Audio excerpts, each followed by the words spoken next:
ఆంధ్రప్రదేశ్లో వైరల్ ఫీవర్లు విజృంభిస్తున్నాయి. జగ్గయ్యపేట నియోజకవర్గంలో విష జ్వరాలతో ప్రజలు అల్లాడిపోతున్నారు. ప్రభుత్వ, ప్రైవేట్ ఆసుపత్రులకు రోగులు క్యూ కడుతున్నారు. నియోజకవర్గంలోని పెనుగంచిప్రోలు, వత్సవాయి, జగ్గయ్యపేట మండలాల్లో వందల్లో విష జ్వరాలతో బాధపడుతున్నారు. జగ్గయ్యపేట ప్రభుత్వ ఆసుపత్రి నుంచి మా ప్రతినిధి యశ్వంత్ పూర్తి సమాచారం అందిస్తారు. జ్వరాల ప్రభావంతో బాధితులు పెద్ద ఎత్తున ప్రభుత్వ ఆసుపత్రికి చేరుతున్నారు. అదేవిధంగా కూడా వైద్య పరీక్షలు పొందేందుకు కూడా ప్రభుత్వ ఆసుపత్రికి రోగులైతే క్యూ కట్టారని చెప్పుకోవచ్చు.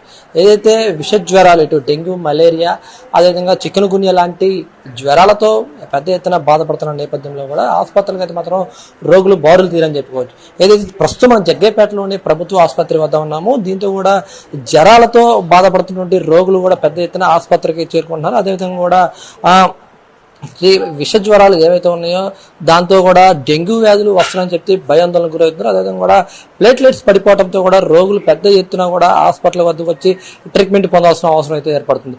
దీంతో కూడా ఏదైతే గత వారంలో నుంచి ఏర్పడినటువంటి వాతావరణంలో మార్పులు ఏవైతే ఉన్నాయో దాంతో కూడా హాస్పిటల్ వద్దకి జనాలు ఉన్నటువంటి విష జ్వరాలు పెద్ద ఎత్తున ప్రభుత్వం. దీంతో కూడా రోగులు ఒక్కొక్కరిగా పెద్ద ఎత్తున హాస్పిటల్కి అయితే వస్తున్నారు. దీంతో కూడా హాస్పిటల్కి అయితే మాత్రం పెద్ద ఎత్తున క్యూ కొడుతున్నారు. దీంతో కూడా జగ్గయ్యపేటలోని ప్రభుత్వ ఆసుపత్రికి చేరుకున్నాము.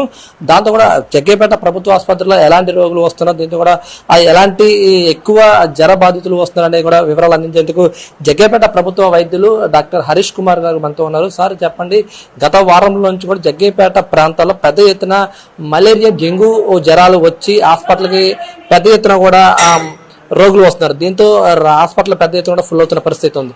ఈ వారం రోజుల నుంచి కూడా మనకి ఎలాంటి ఓపీ వస్తుంది సార్, ఎలాంటి జ్వర బాధితులు వస్తున్నారు? గత వారంగా జగ్గయ్యపేట రీజియన్లో ఓపీ దగ్గర పర్ డే 150-200 వస్తుందండి. బట్ దాంట్లో ఫీవర్ కేసెస్ కూడా వస్తున్నాయి. అవి కూడా 50 అలా general fever cases OP basis మీద వస్తున్నారు. హాస్పిటల్లో అడ్మిట్ అయ్యే కేసెస్ చాలా తక్కువ. ప్లస్ ఎక్యూ డైరియల్ డిసీజెస్ కిందే మనం ఇది పరిగణించాలి. Fever cases dengue, malaria, typhoid 1-2 cases ఉన్నా మోస్ట్ ఆఫ్ డెంగ్యూ అనేది చాలా రేర్. మెయిన్గా ఈ సీజన్ మారటం వల్ల వైరల్ ఇన్ఫెక్షన్స్ ఎక్కువ ఉండి cough, cold, diarrhoea, ఎక్యూ diarrhoeal diseases అంటాము. దాంతో వచ్చి హాస్పిటల్కి వచ్చి ట్రీట్మెంట్ పొందుతూ 1 or 2 days ఉండి డిశ్చార్జ్ అయిపోతారు పేషెంట్స్ అందరూ కూడా. ఇంకా మనం ఎటువంటి జాగ్రత్తలు తీసుకోవాలంటే మెయిన్గా ఈ వర్షాకాలంలో బయట మంచినీళ్ళు కూడా కాచి చల్లార్చుకొని తాగే మంచినీళ్ళు తాగాలండి అందరూ.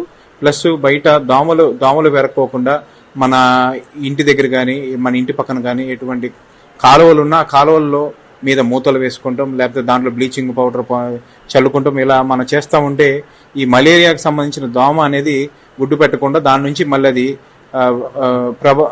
ప్రభావితం అయ్యి పెద్ద దోమగా చెంది దాని నుంచి డిసీజెస్ స్ప్రెడ్ కాకుండా చేసుకోవచ్చు. మనం హైజీన్, హ్యాండ్ హైజీన్, అలాగే ఫుడ్ హైజీన్ కూడా మెయింటైన్ చేసుకోవాలండి. ఇలాంటి జాగ్రత్తలు మనం తీసుకుంటే చాలా వరకు మనం ఇన్ఫెక్షన్ నుంచి కంట్రోల్ చేయడానికి అవకాశం ఉంటుంది. ధన్యవాదాలు సార్. ప్రధానంగా ఈ ఎక్కువ శాతం కూడా చిన్న పిల్లల నుంచి పెద్దవారు కూడా జ్వరం తగిలిందని చెప్పేసి హాస్పిటల్ వస్తారు. దాంతోనే డెంగ్యూ వ్యాధి వస్తుందని చెప్పేసి పెద్ద ఎత్తున భయాందోళనకు గురవుతున్నారు. దీంతో కూడా ఇప్పటికే ఇటు పెనగంచిపులు కానీ జగ్గయ్యపేట కూడా 2 మృతి చెందిన ఘటనలు కూడా వెలుగు చూశాయి. దీంతో ప్రధానంగా వాళ్ళు డెంగ్యూతోనే మృతి చెందారని చెప్పి వదంతులు పెద్ద ఎత్తున దాన్ని ఏ విధంగా పరిగణించాల్సి ఉంటుంది సార్? అంటే డెంగ్యూ వల్ల చనిపోయారని మనం ఎప్పుడు చెప్పలేమండి. ఎందుకంటే వైరల్ ఇన్ఫెక్షన్స్, ఫీవర్ అనేది ఎర్లీ స్టేజ్లో వచ్చినప్పుడు ఎర్లీగా వస్తే పేషెంట్స్ వీ కెన్ సేవ్. ఏమైందంటే ఫీవర్ వచ్చి 5-6 days, 7-8 days అయిపోయిన తర్వాత అప్పుడు లేట్గా టెస్టులు చేయించుకోవడం వల్ల, లేదా వేరే అదర్ డిసీజెస్ ఉండటం వల్ల, అంటే మేబీ అండర్లయింగ్ కార్డియాక్ డిసీజెస్ అవ్వచ్చు, లేదా అండర్లయింగ్ వేరే డిసీజెస్ ఉండటం వల్ల ఇంకా కొంచెం ఎక్కువగా డిసీజ్ ప్రోగ్రెషన్ అనేది ఉంటుంది. పర్టికులర్గా డెంగ్యూ పాజిటివ్ కేసెస్ అనేది చాలా తక్కువ అండి. అసలు అది నాకు తెలిసి మన హాస్పిటల్ అయితే డెంగ్యూ పాజిటివ్ కేసెస్ చాలా ఒకటి అలా ఎప్పుడో, అది కూడా ఈ 1 monthలో అయితే తక్కువే ఉన్నాయి. మెయిన్గా ఎక్యూ డైరియల్ డిసీజెస్ వల్ల ఎక్కువ మంది వస్తున్నారు.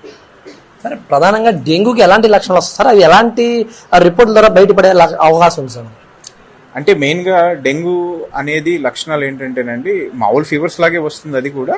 బట్ ఏంటంటే ప్లేట్లెట్స్ తగ్గిపోవటము, బాడీ పెయిన్స్ రావటము, నీరసంగా ఉండటము.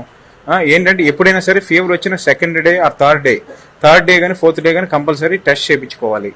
ఫీవర్ కనుక కంటిన్యూస్గా 1 or 2, 1 or 3 టెంపరేచర్ కన్నా ఎక్కువ ఉన్నప్పుడు కంపల్సరీ టెస్టులు చేయించుకోవాలి. అది నేనైతే గ్రామీణ ప్రాంతాల్లో మన పిహెచ్సిలు కానీ, దగ్గరలో ఉన్న పిహెచ్సిలు కానీ, లేదా దగ్గరలో ఉన్న సిఎస్సిస్ కానీ, దగ్గరలో ఉన్న ప్రైమరీ హెల్త్ సెంటర్స్కి వెళ్ళి టెస్ట్ చేయించుకుంటే మనకు తెలుస్తుంది. దానివల్ల ఎర్లీగా డిటెక్షన్ అయితే ఆ కేసెస్ని మనం ఎర్లీగా ఫ్లూయిడ్స్ పెట్టుకుని రీప్లేస్మెంట్ చేసుకుని ట్రీట్మెంట్ చేసుకుంటాము. మలేరియా అయితే యాంటీ మలేరియల్ డ్రగ్స్, డెంగ్యూ అయితే కనుక దానికి సంబంధించిన ఫ్లూయిడ్ ట్రీట్మెంట్, ప్లస్ టైఫాయిడ్ అయితే యాంటీబయాటిక్స్ ఇచ్చి we can control the infection, we can control the patient status అని కంట్రోల్ చేయొచ్చండి. రైట్, చూసినట్లయితే మాత్రం ప్రధానంగా ఎలాంటి లక్షణాలు కూడా వారం రోజుల తర్వాతే బయటపడే అవకాశం ఉందని చెప్పింది. ప్రస్తుతానికి అయితే మాత్రం జగ్గయ్యపేట పరిధిలో ఎలాంటి డెంగ్యూ లక్షణాలు ఉన్నటువంటి కేసులు అయితే ఎలాంటి లభ్యం కాలేదని కూడా వైద్యులు చెప్తున్న పరిస్థితి ఉంది. రానున్న రోజుల్లో కూడా ప్రతి ఒక్కరు కూడా తగు జాగ్రత్తలు తీసుకుంటే జ్వరం నుంచి కూడా బయటపడే అవకాశం ఉన్నట్లు కూడా వైద్యులు హరీష్ కుమార్ తెలుపుతున్న పరిస్థితి ఉంది. కెమెరా పర్సన్ రామకృష్ణతో యశ్వంత్, జీ న్యూస్, జగ్గయ్యపేట నుంచి.